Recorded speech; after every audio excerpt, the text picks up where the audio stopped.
Delhi police का Jamia university में action. University प्रशासन की शिकायत पर तड़के 14 छात्रों को हिरासत में लिया। यूनिवर्सिटी प्रशासन ने छात्रों को पुलिस को सौंपा। छात्रों पर यूनिवर्सिटी की कैंटीन में तोड़फोड़ का आरोप। यूनिवर्सिटी की कैंटीन बंद कर प्रदर्शन कर रहे थे। 2019 में जामिया में हुई पुलिस फायरिंग के विरोध में छात्र बरसी मनाना चाहते हैं। छात्रों को हिरासत में लिए जाने का विरोध। कालकाजी पुलिस स्टेशन के बाहर पहुंचे जामिया के छात्र। हिरासत में लिए गए साथियों से मिलने की मांग। पीएम मोदी आज अमेरिका के 2 दिवसीय दौरे पर पहुंचे वॉशिंगटन। प्रधानमंत्री का एयरपोर्ट पर हुआ भव्य स्वागत। पीएम मोदी ब्लेयर हाउस पहुंचने पर भारतीय समुदाय ने जोरदार स्वागत किया। प्रधानमंत्री ने लोगों से मिलाया हाथ। वॉशिंगटन में भारी बारिश और बर्फबारी के बीच पीएम मोदी के स्वागत के लिए खड़े रहे भारतीय समुदाय। एक महिला वैसाखी के सहारे पीएम से मिलने पहुंची। ब्लेयर हाउस पहुंची एक भारतीय महिला ने की पीएम मोदी की तारीफ। कहा, वो एक अच्छे नेता हैं, मैं उनकी फैन हूं। वॉशिंगटन डीसी पहुंचने पर पीएम मोदी ने किया ट्वीट। लिखा, सर्दी के मौसम में गर्मजोशी से स्वागत। भारतीय प्रवासियों ने मेरा विशेष स्वागत किया, मैं उनका आभार व्यक्त करता हूं। ब्लेयर हाउस में अमेरिकी ध्वज की जगह भारतीय ध्वज लहराया। ब्लेयर हाउस में ही ठहरे हैं प्रधानमंत्री मोदी। पीएम मोदी और अमेरिकी राष्ट्रीय खुफिया निदेशक तुलसी गबार्ड की हुई मुलाकात। दोनों के बीच हुई द्विपक्षीय बातचीत। पीएम मोदी की आज होगी राष्ट्रपति डोनाल्ड ट्रंप से द्विपक्षीय मुलाकात। व्यापार, रक्षा और ऊर्जा सहित कई क्षेत्रों में आपसी सहयोग बढ़ाने पर होगी चर्चा। पीएम मोदी अमेरिकी बिजनेस लीडर से भी करेंगे मुलाकात। भारत और अमेरिका के बीच ट्रेड बढ़ाने पर होगा जोर। पीएम मोदी की अमेरिका यात्रा पर बोले बीजेपी सांसद तेजस्वी सूर्य। नए प्रशासन के साथ द्विपक्षीय संबंध और मजबूत हो रहे हैं। फ्रांस से पीएम मोदी को दी गई शानदार विदाई। राष्ट्रपति इमैनुअल मैक्रों ने एयरपोर्ट पर गले लगाकर किया विदा। पीएम मोदी ने राष्ट्रपति मैक्रों को छत्तीसगढ़ का डोकरा आर्टवर्क किया गिफ्ट। फ्रांस की फर्स्ट लेडी को फूलों और मोर की आकृति वाला खूबसूरत चांदी का टेबल मिरर भेंट किया। पीएम मोदी ने अमेरिका के उपराष्ट्रपति जेडी वेंस के बेटे विवेक को लकड़ी का बना रेलवे टॉय सेट भेंट किया, जबकि वेंस के दूसरे बेटे इवान को भारतीय लोकचित्र पर आधारित जिनसॉ पजल गिफ्ट किया। पीएम मोदी और राष्ट्रपति मैक्रों ने भारत फ्रांस की रणनीतिक साझेदारी के प्रति दोहराई प्रतिबद्धता। वैश्विक चुनौतियों, रक्षा और सिविल न्यूक्लियर एनर्जी पर हुई बात। फ्रांस के मार्सिले में पीएम मोदी ने पहले इंडियन कॉन्सुलेट का किया उद्घाटन। कहा, यह दूतावास दोनों देशों के बीच महत्वपूर्ण भूमिका निभाएगा। पीएम मोदी ने भारत, मध्य पूर्व, यूरोप आर्थिक गलियारे की समीक्षा की। भारतीय समुदाय के लोगों से भी मिले। पीएम मोदी ने मार्से में वर्ल्ड वॉर के शहीदों को दी श्रद्धांजलि। फ्रांस की तरफ से लड़ते हुए कई भारतीय सैनिक भी शहीद हुए थे। संसद भवन परिसर में विपक्षी सांसदों का प्रदर्शन। राहुल और प्रियंका भी शामिल। केरल के तटीय और वन सीमावर्ती समुदायों की सुरक्षा की मांग। बीजेपी प्रवक्ता गौरव भाटिया ने कांग्रेस सांसद गौरव गोगोई की पत्नी पर लगाया बड़ा आरोप। कहा, एलिजाबेथ कॉलबर्न के पाकिस्तान योजना आयोग के सलाहकार अली तौकीर शेख और आईएसआई से है संबंध।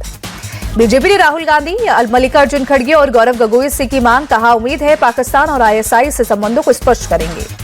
गौरव भाटिया ने राहुल गांधी के इंडियन स्टेट से लड़ाई वाले बयान का दिया हवाला। पूछा, क्या गौरव गोगोई और उनकी पत्नी आईएसआई के साथ मिलकर उसी योजना के तहत भारत को कमजोर कर रहे हैं। गौरव गोगोई का बीजेपी के आरोपों पर पलटवार। कहा, अगर मेरी पत्नी आईएसआई की एजेंट है तो मैं रॉ का एजेंट हूं। दिल्ली में एमपी के ग्लोबल इन्वेस्टर समिट का कर्टेन रेजर का प्रोग्राम। सीएम मोहन यादव शामिल हुए। कहा, पीएम मोदी करेंगे समिट का उद्घाटन। सीएम मोहन यादव की देश और दुनिया के निवेशकों से अपील, ग्लोबल इन्वेस्टर समिट में हिस्सा लें और बढ़ चढ़कर निवेश करें। गोरखपुर पहुंचे सीएम योगी आदित्यनाथ। गोरखनाथ मंदिर में हुए यज्ञ में किया हिस्सा। दिल्ली में आरएसएस का नया दफ्तर केशवकुंज बनकर तैयार। 19 फरवरी को शिवाजी की जयंती के मौके पर होगा लोकार्पण। 150 करोड़ रुपए की लागत से बना है संघ का नया दफ्तर। 12 मंजिला, 3 टावरों में 300 कमरे, लाइब्रेरी और अस्पताल भी शामिल। महाराष्ट्र साइबर पुलिस के सूत्रों के मुताबिक अब तक 32 जजों की पहचान की जा चुकी है। कई जजों को पूछताछ के लिए नोटिस भेजा जा चुका है। जम्मू कश्मीर के राजौरी में पाकिस्तान की तरफ से की गई फायरिंग। सेना के एक जेसीओ घायल। भारतीय सेना दे रही मुंहतोड़ जवाब। कर्नाटक के गदग में माइक्रो फिनेंसियर के 14 दफ्तरों पर छापा। 4 करोड़ 90 लाख रुपए कैश, 992 ग्राम सोने के गहने और कई दस्तावेज जब्त। यूपी के कन्नौज में चंद्रवली एंड सन्स के यहां छापे आज भी जारी। इटली की सबसे पुरानी कंपनी के कई ठिकानों पर जीएसटी और आईटी की ज्वाइंट रेड। बिहार के सासाराम में कब्रिस्तान की कब्र से करीब 50 लीटर देसी शराब बरामद। पुलिस के पहुंचने से पहले मौके से फरार हुए शराब के तस्कर। कादिरगंज इलाके में एक पुरानी कब्र में बोरी में छिपा कर रखी गई थी शराब। पुलिस ने केस दर्ज कर अपराधियों की तलाश शुरू की। महाराष्ट्र के पुणे में एक व्यवसायी पर फायरिंग मामले में पुलिस को मिली बड़ी सफलता। पुलिस ने फायरिंग करने वालों को किया गिरफ्तार। तमिलनाडु के मदुरै में आर्क गिराने के दौरान हादसा, कई लोग घायल। काम में लगे जेसीबी मशीन को भी पहुंचा नुकसान। जेसीबी का ड्राइवर मलबे में फंसा। यूपी के कासगंज में श्रद्धालुओं से भरी ट्रैक्टर ट्रोली पलटी, कई लोग घायल, गंगा स्नान कर लौट रहे थे श्रद्धालु। यूपी के बिजनौर में प्रेम प्रसंग में धर्म परिवर्तन का मामला, प्रेमी लड़की मौलाना समेत 5 लोग पकड़े गए। कानपुर में फिर गर्जा बुलडोजर, महापौर के आदेश पर सड़क पर हुए अवैध कब्जे को हटाया गया। बिहार के दानापुर में पैसे के विवाद में बमबारी, एक पक्ष ने दूसरे पर घर पर बम फेंकने का आरोप लगाया। पुलिस ने मामला दर्ज कर जांच शुरू की। तेंदुए के शादी समारोह में घुसने से मची थी चीख पुकार, तेंदुए ने एक पुलिसकर्मी का राइफल भी छीना। तेंदुआ देखकर भाग रहे कुछ लोग भी हुए घायल। तमिलनाडु के चेंगलपट्टू में छाया घना कोहरा, कोहरे के कारण विजिबिलिटी हुई बेहद कम।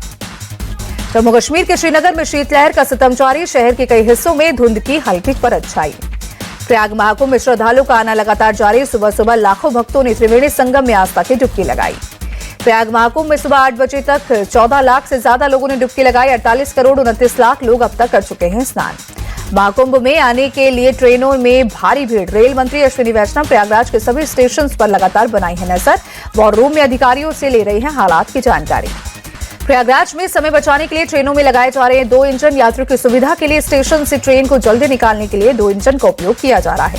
सीएम योगी का इशारों में अखिलेश यादव पर अटैक, कहा कुछ लोग चोरी छिपे संगम में डुबकी लगा लिए और दूसरों को महाकुंभ जाने से रोक रहे हैं। सीएम योगी बोले, सनातन धर्म अपनी बात किसी पर थोपता नहीं बल्कि स्वतंत्रता से जीने की आजादी देता है। प्रयागराज में ज्यादा किराया वसूलने और श्रद्धालु को गुमराह करने के आरोप में बाइक चालकों पर कार्रवाई, पुलिस ने 12 बाइक की सीज, 30 बाइक का किया चालान। ड्रोन वीडियो में दिखा महाकुंभ का अलौकिक नजारा, आज भी भारी संख्या में पावन स्नान के लिए पहुंच रहे हैं श्रद्धालु। अहमदाबाद वनडे मुकाबले में टीम इंडिया ने इंग्लैंड को धूल चटाई, भारत ने इंग्लैंड को 142 रन से रौंदकर वनडे सीरीज में 3-0 से किया क्लीन स्वीप। इंग्लैंड के खिलाफ आखिरी वनडे में दिखा विराट कोहली का आक्रामक अंदाज, अहमदाबाद में विराट ने जड़ा वनडे करियर का 73वां अर्धशतक, 52 रन बनाए। वनडे फॉर्मेट में 14,000 रनों का आंकड़ा छूने से चूके विराट, 37 रन का रह गया फासला। कोहली के नाम अब 292 मैचों में 13,963 रन।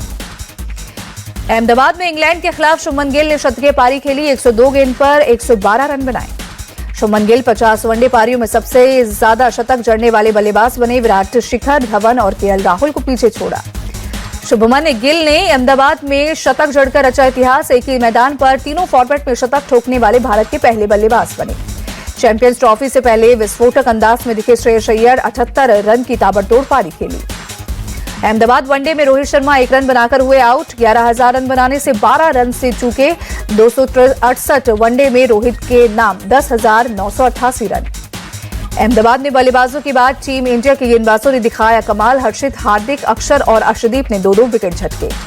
इंग्लैंड के खिलाफ वनडे सीरीज में आक्रामक रवैया अपनाने पर बोले रोहित शर्मा, टीम में अपने तरीके से खेलने की हर खिलाड़ी को आजादी है, कभी कभार मिलने वाली असफलताओं की चिंता नहीं।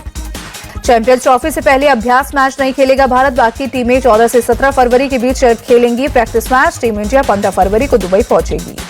आईसीसी ने जारी की वनडे रैंकिंग, बल्लेबाजों के रैंकिंग में शुभमन गिल का धमाका दूसरे नंबर पर बनाई जगह। चैंपियंस ट्रॉफी में ऑस्ट्रेलिया की कप्तानी करेंगे Steve Smith, PAT Cummins, Josh Hazlewood और मिचेल मार्श टूर्नामेंट से हुए बाहर। अफगानिस्तान के युवा क्रिकेटर अल्लाह गजनफर को लगी चोट, चैंपियंस ट्रॉफी और आईपीएल से हुए बाहर, क्रिकेट से 4 महीने रहेंगे दूर।